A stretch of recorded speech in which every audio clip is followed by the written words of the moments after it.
Next week you will be presenting your informative speech to the class. So for today's lesson we're going to cover speaking to inform. There are several types of informative speeches.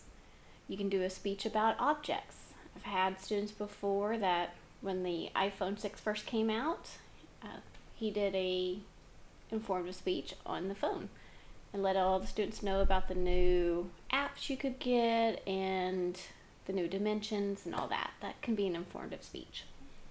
You can also do an informative speech about processes. I've had a class before that everyone decided that they wanted to do how-to speeches, and it was how to make a certain dish.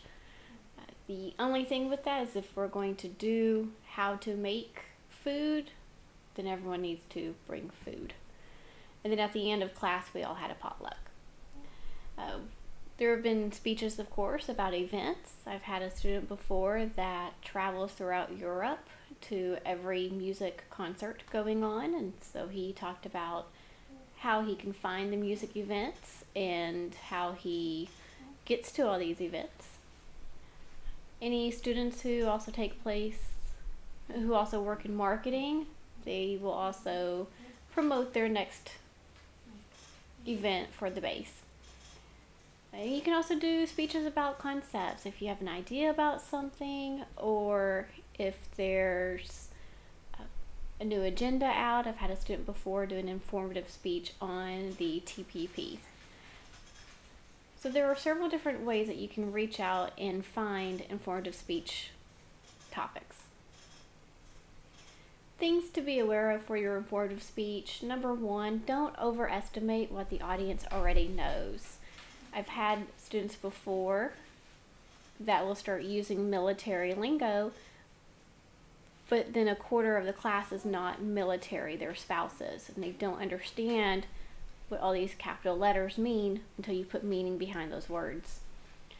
So failing to define the words that you will use, especially for your subject matter, means that you're going to run the possibility of losing your audience members.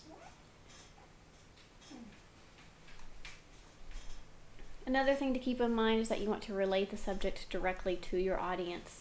This is a big challenge for many speakers because you want to speak on a topic that's interesting to you, yet you're not sure how to get that to relate to the other audience members. So this is where you need to figure out how you need to tell the audience why they want to listen to you. Let the members know what it is that they will receive after listening to your speech. Will they be more informed about voting? Will they be more informed about their rights? Will they be more informed about your office that you work in on the base? So let them know what they get out of listening to your speech.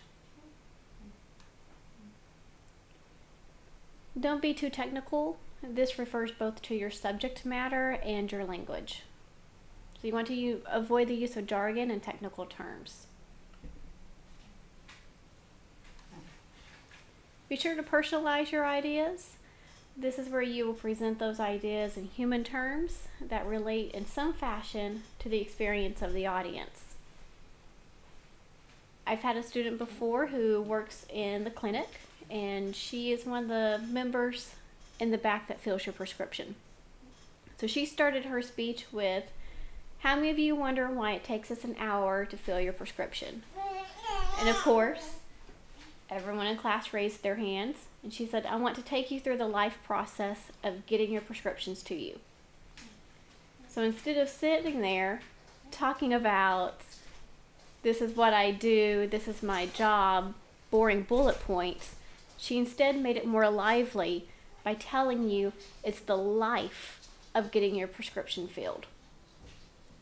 Remember that entertaining and enlightening your audience is something that you need to strive for. And even though the subject matter may be spoken about beforehand, remember that only you can tell your story. So another student in the class may be working in the clinic as well, and he or she may also fill prescriptions. That does not mean that they can't talk about their job as well. So only you can tell your story. and make sure that you make it your story and not a bullet point. Be creative, and this is my advice on all of your speeches, is to be creative. Anyone and everyone can educate themselves on all subject matters now. We have Google, we have the internet, but here's something they can't do. They cannot educate themselves in the way that you can educate them. That is why it's important to bring in your personal stories and your personal experiences. So really make your speech pop with your personal experience. And that is how you can help inform and entertain your audience members.